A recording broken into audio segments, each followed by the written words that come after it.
బోయినపేటలో అది ప్రత్యేకంగా మేము ఇక్కడ ప్రజానీకానికి అడిగి తెలుసుకున్నప్పుడు మరి ఇక్కడ ఒక్కొక్క కుటుంబం నుంచి ఒక్కొక్క మనిషి నుంచి వారి వారి బాధలు వింటా ఉంటే నిజంగా బోయినపేటలో ప్రజానీకం ఎంత దౌర్భాగ్యకరమైనటువంటి పరిస్థితుల్లో ఉన్నారనేది మనకు తెలియజేస్తా ఉన్నారు. ఇక్కడ గ్రామస్తులు ప్రత్యేకంగా వీళ్ళకున్న ప్రధానమైనటువంటి సమస్యలు ఏంటంటే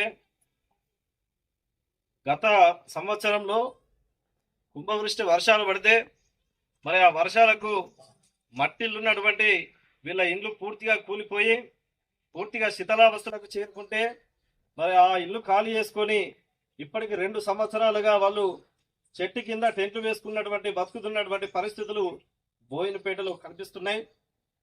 అంతేకాకుండా మరి వీళ్ళకు ఇందిరమ్మ ఇల్లు ఇస్తా అని చెప్పేసి మరి ఈ ప్రభుత్వం కాంగ్రెస్ ప్రభుత్వం ఇందిరమ్మ ఇళ్ళ గురించి వీళ్ళందరి పేర్లు రాసుకొని మరి మొన్న వచ్చినటువంటి లిస్టులో మరి వీళ్ళ పేరు కూడా లేనటువంటి పరిస్థితులు ఉన్నాయి.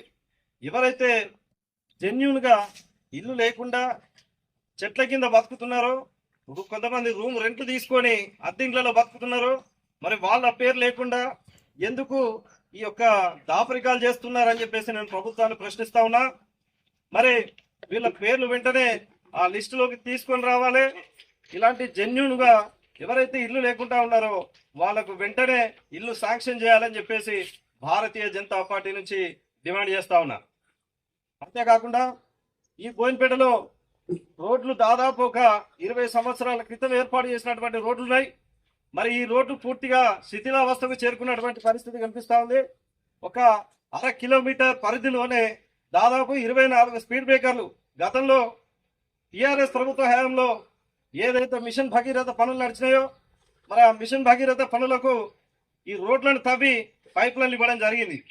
మరి ఈ రోడ్లు తవ్వి అలాగే వదిలిపెడితే ఆ రోడ్లు పూర్తిగా శిథిలావస్థకు చేరుకొని ఆ దారిని వెళ్తున్నటువంటి ప్రయాణికులకు కానీ మరి ఆ పేషెంట్లు ఎవరైతే గర్భవతులు ఉంటారో మరి వాళ్ళు ఆటోలలో వెళ్తే మరి ముసలి వాళ్ళు అనారోగ్య ముసలి వాళ్ళు ఆటోలలో వెళ్తే ఈ 20-25 స్పీడ్ బ్రేకర్ల మీకు వెళ్ళి 1/2 కిలోమీటర్ ప్రయాణం చేస్తేనే వాళ్ళకు కొత్త రోగాలు వస్తున్నటువంటి పరిస్థితులు కనబడతా ఉన్నాయి. మరి నాయకులు చూస్తున్నారా లేదా? ఇక్కడ ఉన్నటువంటి నాయకులు ఉన్నారా లేరా? మరి ప్రత్యేకంగా నాయకుడు ప్రజల దగ్గరికి రావాలి, వాళ్ళ సమస్యలు ఏంటో తెలుసుకోవాలి, మన సమస్యలకు పరిష్కారం వెతికే విధంగా ప్రయత్నం చేయాలి. మరి ఇంతవరకు వీళ్ళ దగ్గరికి ఏ నాయకుడు వచ్చిన దాఖలాలు లేవు. కేవలం వాళ్ళు రాజకీయాలు ఎప్పుడైతే ఎలక్షన్లు నడుస్తాయో అప్పుడే వాళ్ళ మొహాలు ఇక్కడ కనబడతాయి. వీళ్ళకు తుణమో పణమో ఏదో చేతిలో పెట్టి ఓట్లు దండుకునే ప్రయత్నం చేస్తారు తప్పించి వీళ్ళ సమస్యల గురించి పట్టించుకున్నటువంటి నాదుడే లేడు. ఇక్కడ నిజంగా చెప్పాలంటే బోయినపేటలో 60% ఇళ్లకు డ్రైనేజ్ సిస్టమ్ లేదంటే నిజంగా మంత్రి నియోజకవర్గంలో మంత్రి మున్సిపాలిటీలో బోయినపేటలో ఇంత దౌర్భాగ్యకరమైనటువంటి వార్డు ఇంకోటి లేదు అని అంటే అతిశయోక్తి లేదు.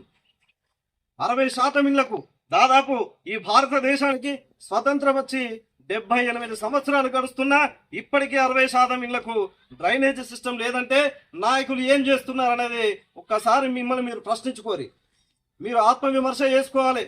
ఇది బోయినపేటలో ఉన్న సమస్యనే కాదు, మంత్రి మున్సిపాలిటీలో ఉన్న ప్రతి వార్డులో ఇదే పరిస్థితులు కనిపిస్తూ ఉన్నాయి. మరి ఎందుకు ఏం చేస్తున్నారు నాయకులంతా? కేవలం ఎలక్షన్ల మూమెంటా వీళ్ళ దగ్గరికి వచ్చి ఏదో మీ పబ్బం గడుపుకునే మాటలు మాట్లాడి ఓట్లు దండుకునే ప్రయత్నం చేస్తారా? మరి నిజానికి వీళ్ళ దగ్గరికి వచ్చి సమస్యలు ఏమైనా తెలుసుకొని వీళ్ళకు పెన్షన్లు కూడా చాలా మందికి నిజంగా చెప్తున్నా పెన్షన్లు వితంతువులు అయినప్పటికీ ఇప్పటికే 5-6 సంవత్సరాలు గడుస్తున్నా ఇప్పటికి కూడా పెన్షన్లు వచ్చినటువంటి దాఖలాలు లేవు.